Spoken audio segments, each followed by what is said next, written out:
حضرات ناظرین گرامی، السلام علیکم ورحمۃ اللہ وبرکاتہ۔ اس وقت بہت ہی اہم مسئلہ آپ کے سامنے پیش کروں گا۔ ہو سکتا ہے زندگی کے کسی مرحلے میں آپ کو بھی کام آ جائے، اس مسئلے کی ضرورت پڑ جائے۔ آپ نے دیکھا ہوگا کہ عام طور سے باپ اور بیٹوں کا کاروبار ایک ہی ہوتا ہے۔ بیٹے محنت کرتے ہیں، باپ محنت کرتا ہے اور پیسہ ایک ہی جگہ جمع ہوتا ہے۔ لیکن جب باپ بوڑھا ہو جاتا ہے اور بیٹے کی شادی کراتا ہے، گھر میں بہو رانی لاتا ہے، تو پھر بیٹے کو سبق پڑھانے کا سلسلہ بھی جاری ہو جاتا ہے۔ بہو روزانہ سبق پڑھاتی ہے کہ پوری محنت تو آپ ہی کر رہے ہو، آپ کے بابا تو اب ضعیف ہو چکے ہیں، کمزور ہو چکے ہیں اور سارا کاروبار آپ ہی سنبھالتے ہو، آپ کی محنت ہے اور سارے بھائی حصے دار بنیں گے، تو اس سلسلے میں آپ کو کچھ فیصلہ لینا چاہیے۔ تو پھر وہ بچہ اپنے باپ کو کہتا ہے کہ بابا مجھے میرا حصہ دے دو، میں اپنا کاروبار الگ کرنا چاہتا ہوں۔ پھر باپ پریشان ہوتا ہے اور گھر میں پھر ہائے اور واویلا شروع ہو جاتا ہے کہ یہ کیا کہہ رہا ہے، ہمارا بڑا بیٹا تو نافرمان نکلا، ایسا ہو گیا ویسا ہو گیا، یہ بحثا بحثی اور جھگڑے شروع ہو جاتے ہیں۔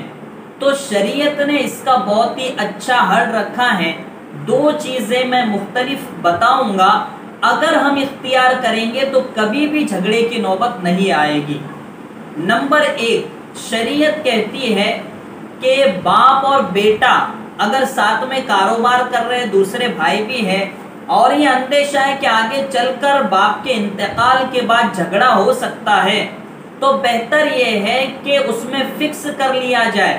بڑا بیٹا کہہ دے کہ میں اتنی لاگت لگاؤں گا، آپ اتنی لگاؤ، اور اتنے اگر نفع ہوگا تو میں اتنا لوں گا، آپ اتنا رکھو گے، یعنی بھاگے داری میں تجارت کرو تو جھگڑے کی نوبت ہی نہیں آئے گی۔ چھوٹے بھائی بھی نہیں کہہ سکیں گے کہ بڑا بھائی کھا گیا، کیونکہ اس نے تو پارٹنرشپ میں باپ کے ساتھ کیا ہے۔ فتنوں سے بچنے کے لیے، کیونکہ عام طور سے باپ کے مرنے کے بعد چھوٹے بھائی اس طریقے سے بڑے بھائی کے سامنے سینہ چوڑا کرتے ہیں گویا کہ انہوں نے ہی پوری دولت کمائی ہوتی ہے۔ اس لیے بڑے بھائی پر بھی ظلم نہ ہو، چھوٹے بھائیوں کا بھی حق تلف نہ ہو، اس لیے شریعت نے کہا ہے کہ اگر باپ اور بیٹا اور بیٹے تمام ساتھ میں کاروبار کر رہے ہیں، جھگڑے کا اندیشہ ہے تو پارٹنرشپ میں کاروبار کرنا چاہیے۔ نمبر 2، اگر کوئی بیٹا باپ زندہ ہے اور یہ کہے کہ میں نے اتنی لاگت لگائی ہے یا میں نے اتنی زیادہ محنت کی ہے اور اس میں پارٹنرشپ میں حصہ طے نہیں کیا گیا تھا، حصہ مجہول تھا، اور بیٹا حق مانگے کہ مجھے میری وراثت دے دو، آپ کے حصے میں سے دے دو، میں اپنا الگ کاروبار کروں گا، تو باپ اپنی زندگی میں وراثت دینے کا اس کو یعنی اس پر حق ہوتا ہے یا نہیں؟ تو اس سلسلے میں مفتیان اکرام لکھتے ہیں، ہمارے استاد مفتی عبید اللہ منیار صورتی جامعہ ڈابیل کے بہت ہی